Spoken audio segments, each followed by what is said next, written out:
Korang, hari ni kita nak tengok macam mana nak derive formula vertical plane bagi all of these positions A, B, C, D dan juga E. Tapi supaya korang macam tak gemuruh macam mana nak derive banyak-banyak formula macam ni, big picture dia semua ni hanyalah menggunakan logik dan perkaitan antara rotational motion dan juga daya itu sendiri. Jom kita tengok sampai habis supaya korang faham. Jadi let's say lah dekat sini ada position A and C. First step kita akan letak reference point dekat tengah ini. Jadi daripada reference point ini kita akan tengok bahawa titik A and titik C ni dia tak ada kaitan dengan Y komponen. Sebab itu Fy adalah bersamaan dengan 0. Manakala dekat X komponen ataupun horizontal komponen, kita ada satu daya. Dan kita tahu benda objek ini dipengaruhi oleh Fc ataupun centripetal force yang memastikan dia bergerak dalam keadaan membulat. Sebab itu kita akan letakkan Fx adalah bersamaan dengan MSc. Tapi kalau kita tengok balik, sebenarnya Fx ini juga dipengaruhi oleh tension sahaja.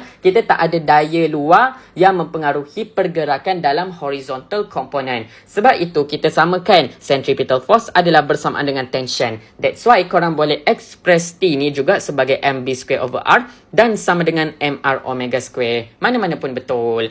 And then kita ada position B which is dekat maximum point. Dekat position P ni pula sama juga, kita letakkan reference point dekat tengah. Kemudian kita akan dapati horizontal component adalah bersamaan dengan 0. Jadi dekat dia punya vertical component pula, kita akan dapati once again objek ini dipengaruhi oleh daya memusat centripetal force.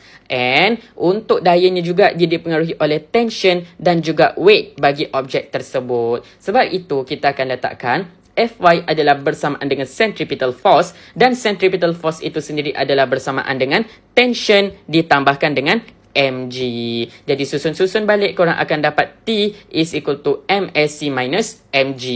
Kemudian seterusnya adalah untuk position D which is dekat minimum point. Sama juga reference point dekat tengah. Fx tak ada, horizontal point tak ada. Dekat vertical component pula, kita akan dapati Fc mempengaruhi objek ini untuk kekal pada kedudukannya dan dia juga dipengaruhi oleh daya tension yang bertindak ke arah atas dan juga daya berat yang bertindak ke arah bawah. Sebab itu centripetal force dia adalah bersamaan dengan tension minuskan dengan mg.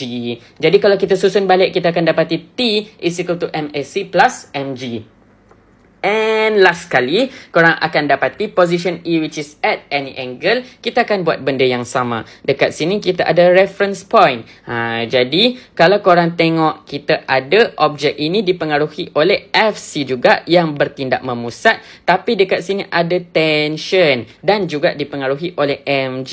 Tapi dorang ni tak selari. Jadi, bila tak selari, kita mana boleh plus minuskan vektor diorang. Jadi, untuk memastikan dorang ni boleh tambahkan dengan tolak, kita akan pecahkan komponen mg ni kepada dua bahagian which is komponen x and komponen y. Jadi dekat sini kita akan tengok komponen x adalah mg cos theta and komponen y adalah mg sin theta. Since komponen y kita tak pakai, jadi fy adalah bersamaan dengan 0. Manakala mg cos theta which is komponen x tu tadi, kita akan tolakkan dia daripada tension ini tadi dalam fx kita. Jadi kalau korang express balik, T adalah bersamaan dengan MSc plus mg cos theta. So overall summary bagi vertical rotational motion adalah seperti ini.